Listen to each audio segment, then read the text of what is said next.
But this ended up as a beautiful story. It was a conversion story.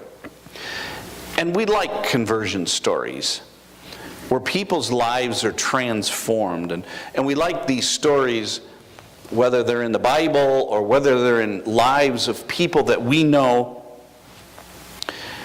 And as we know, Saul, or later became known as Paul, he was probably the greatest writer in the Bible. He wrote over 13 books and over 32,000 words. But there was a time in Saul's life when he spent his time and his energy and he gave everything that he had to stop the work of Christians.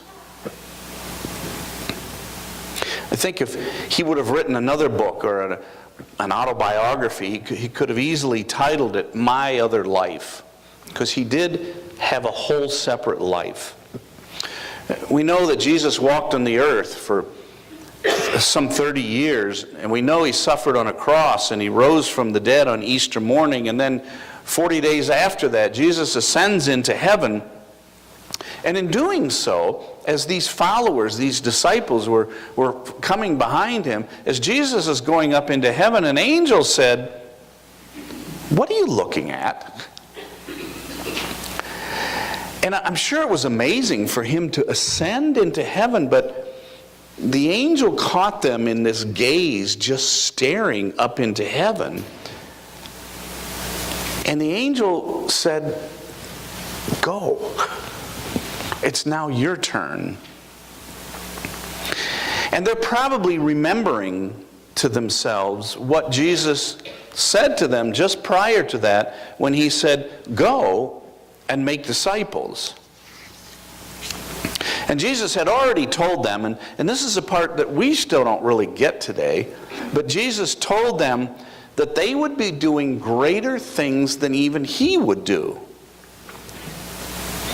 So go. And they took that seriously.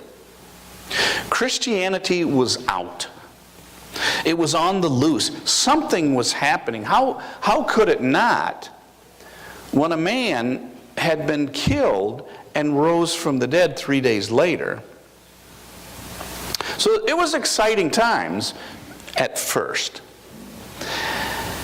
And then it became interesting. Because the government said it's illegal to be a Christian. And we have stories that we could tell all day of. I mean, many of us know the sign of the fish, or the symbol of the fish, and often there's peace written in the middle of it. But Christians would take that symbol on the beaches and around the water, and they wouldn't write their names, or they wouldn't write anything about a cross or things that had happened in Christianity. They put a sign of a fish, which reminded sort of secretly to the other people that there were Christians there. Well, in the midst of all this, Saul comes along. And Saul was very clearly known as the enemy of these followers. He hated Christians, and it was his mission in life to stop the Christian movement. And there's a couple of places in Scripture where it talks about Paul, or Saul, was hunting down Christians. And he would enter worship services. And if he saw probably the most energetic Christians, he would arrest them and send them off into prison. He was sort of the secret weapon to the government. Because the government really didn't want to enforce that law, because they were afraid of the chaos that would take place, but Paul was their weapon.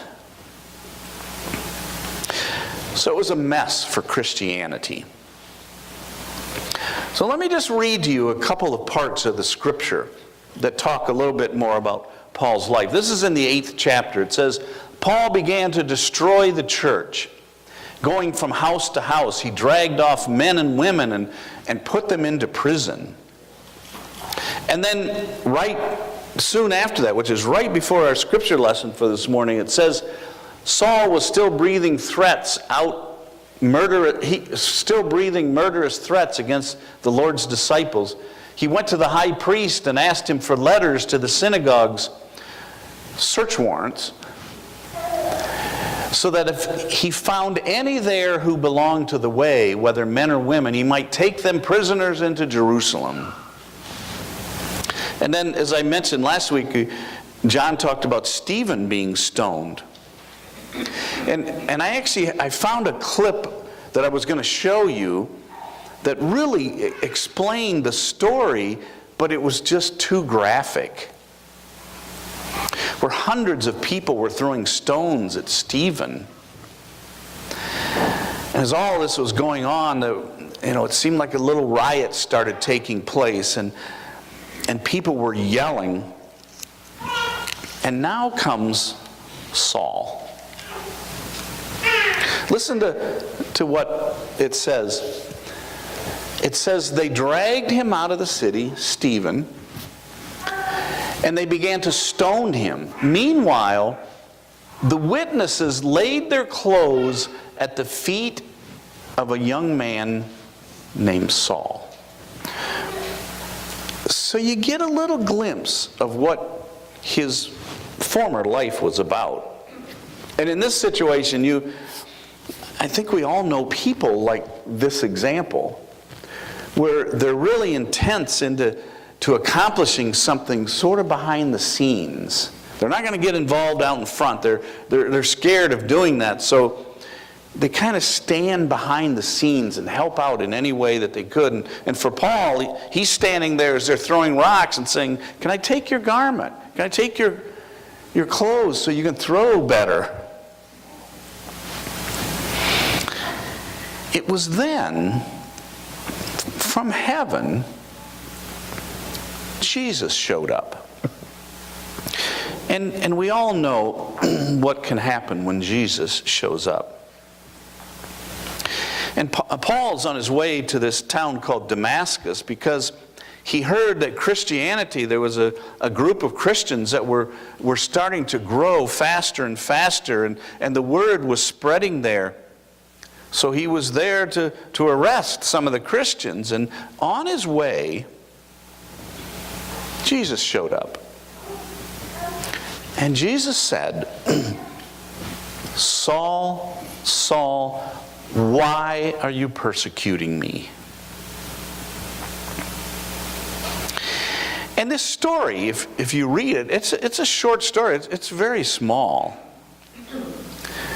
But we see clearly that Paul, who's this powerful man of the government, becomes helpless. And he's falling down on his knees, and he's trembling.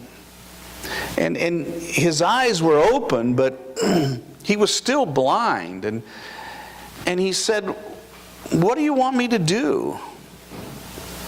Here's this person who we find begging to the one, Jesus, who ultimately he was trying to kill off.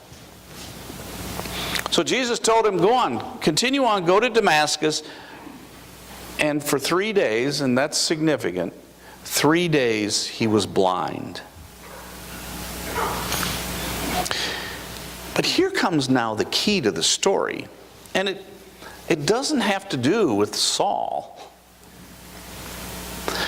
It has to do with a man by the name of Ananias, who was a key player in the future of the church.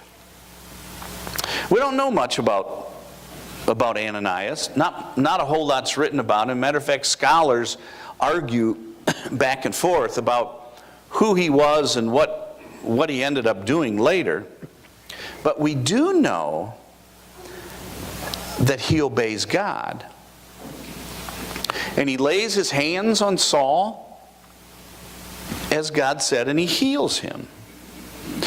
But it was no surprise that he was hesitant at first, because he was aware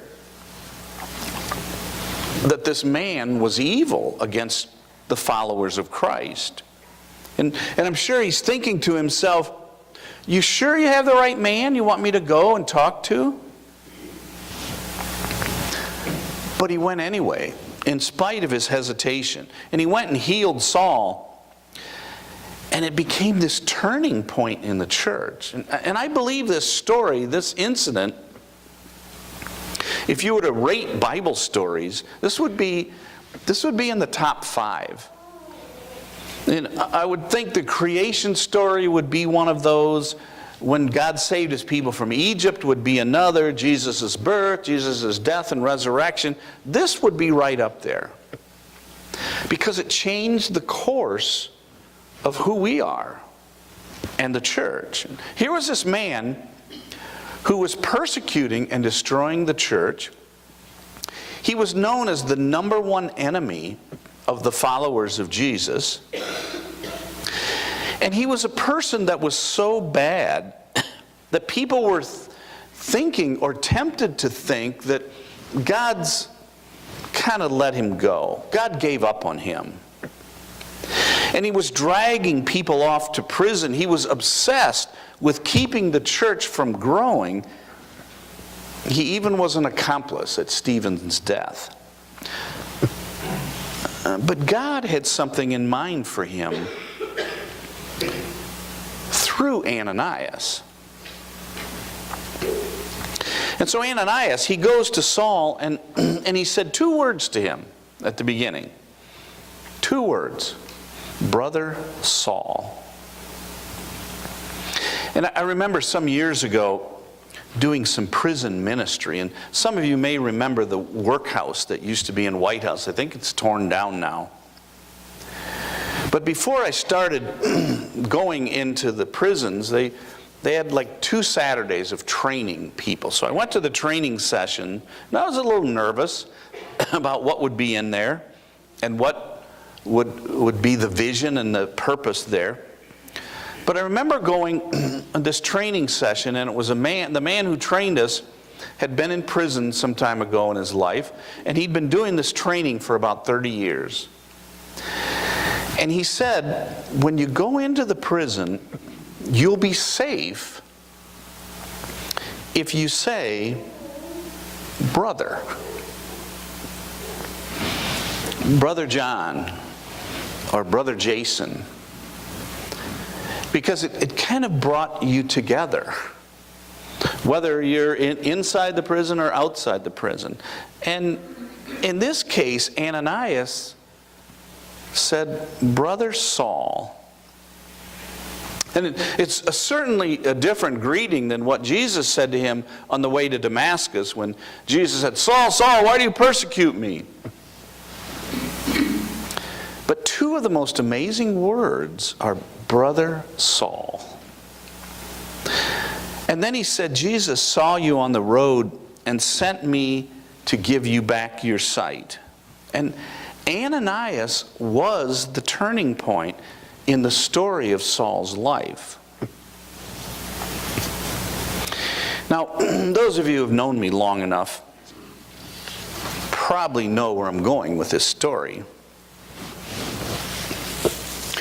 You can be the turning point in someone else's life. You and me, no matter where we're at in our faith journey, no matter whether we're feeling faithful or whether we're feeling close to God or not, you can be a turning point in someone's life. Now look around your life for a moment and focus on the person who, for good reason, when you are around them, you kind of expect the worst. They've shown that. They're out there.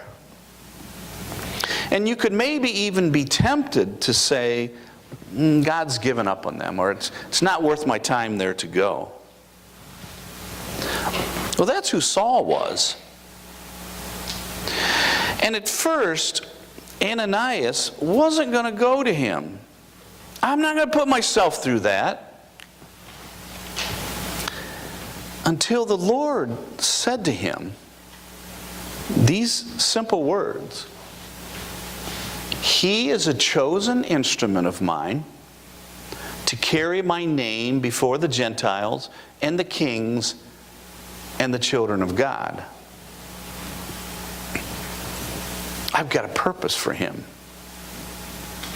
And God was saying to Ananias, and it's up to you.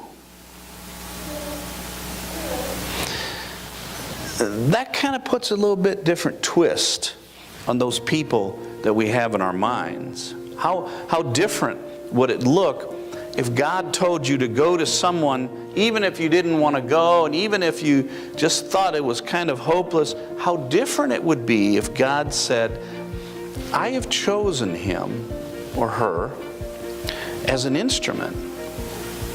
I've got a task to carry out into this world.